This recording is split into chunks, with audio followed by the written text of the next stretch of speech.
नमस्कार। एक और कहानी के साथ स्वागत है आपका हमारे YouTube चैनल कहानियों के सफ़र में। आज की जो हमारी कहानी है वह है तेनालीराम की कहानी और इसका शीर्षक है उबासी की सज़ा।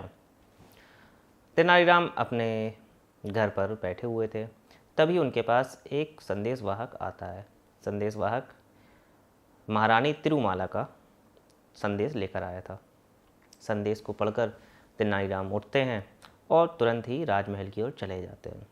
राजमहल पर पहुंचते हैं और महारानी को प्रणाम करके पूछते हैं, कहिए महारानी, आपने मुझे कैसे याद किया। महारानी कहती हैं कि तेनाली, मैं इस समय बहुत ज़्यादा दुविधा में हूँ और इस दुविधा को केवल तुम ही दूर कर सकते हो। तब तेनाली कहते हैं, महारानी आप निश्चिंत रहिए, आप मुझे पूरा वृत्तांत विस्तार से बताइए ताकि मैं समझ सकूं कि आखिर बात और पूरा का पूरा माजरा क्या है। तो महारानी कहती हैं कि बात यूँ है, कुछ दिनों पहले महाराज कृष्णदेव राय बैठे हुए मुझे एक नाटक का वृत्तांत सुना रहे थे।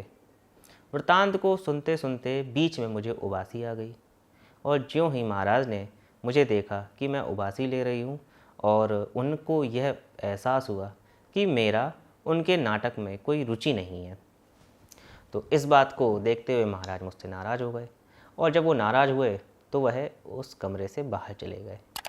वो दिन है और तेनाली आज का दिन है। लगभग 1 माह बीतने को है।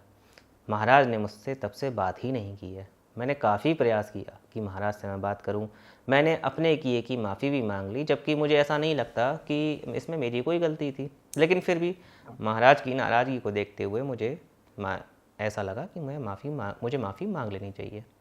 तो मैंने माफ़ी भी मांग ली, लेकिन महाराज ने मुझे माफ़ नहीं किया और वो अभी तक मुझसे बात नहीं कर रहे हैं। तेनाली ने पूरी बात सुनी। तब वह कहता है कि ठीक है महारानी जी, मैं कुछ उपाय करता हूँ, शीघ्र ही महाराज आपसे बात भी कर लेंगे। अब बस ये कहते हुए तेनाली उनसे आज्ञा लेता है और वापस आ जाता है। अगले दिन दरबार लगा हुआ था। महाराज बैठे हुए थे और अपने दरबार में बैठे बैठे महाराज अपने राज्य में चावल की खेती की उपज बढ़ाने की चर्चा अपने मंत्रियों से कर रहे थे। महाराज कहते हैं कि हमने अभी तक जितने प्रयास किए हैं उससे हमारी उपज में वृद्धि तो हो गई है। हालांकि अब हम अपने राज्य के सभी व्यक्तियों के लिए पर्याप्त चावल का उत्पादन कर लेते हैं, लेकिन जब तक हम अपने चावलों को निर्यात करने योग्य नहीं होंगे तब तक हमारे राज्य की आय नहीं बढ़ पाएगी। तो किसी ना किसी तरह से ऐसा उपाय किया जाए जिससे हमने अभी तक जो उपज में वृद्धि की है वह वृद्धि और ज़्यादा हो, जिससे हम निर्यात भी कर सकें।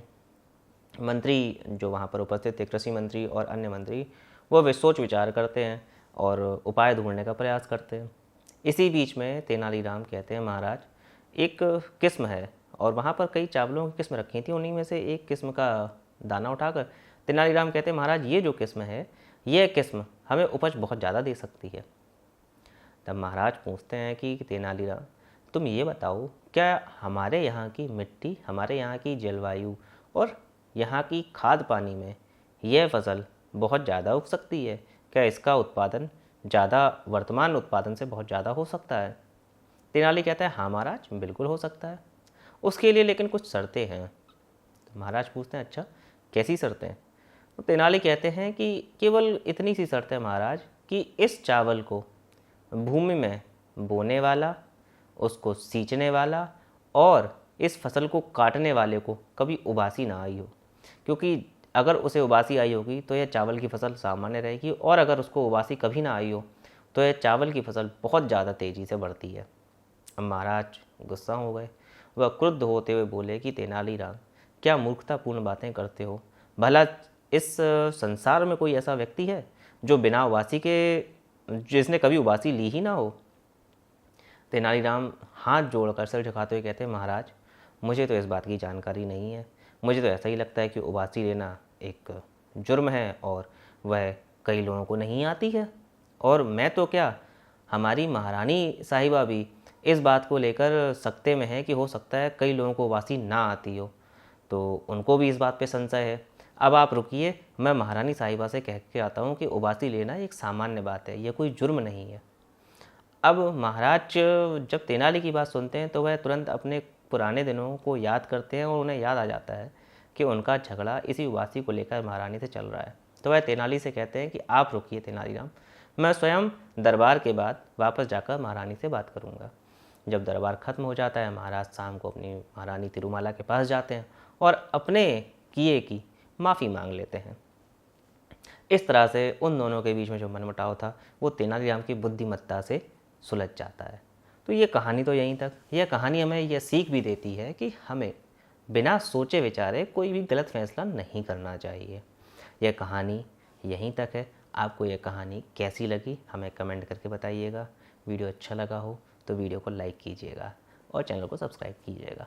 धन्यवाद।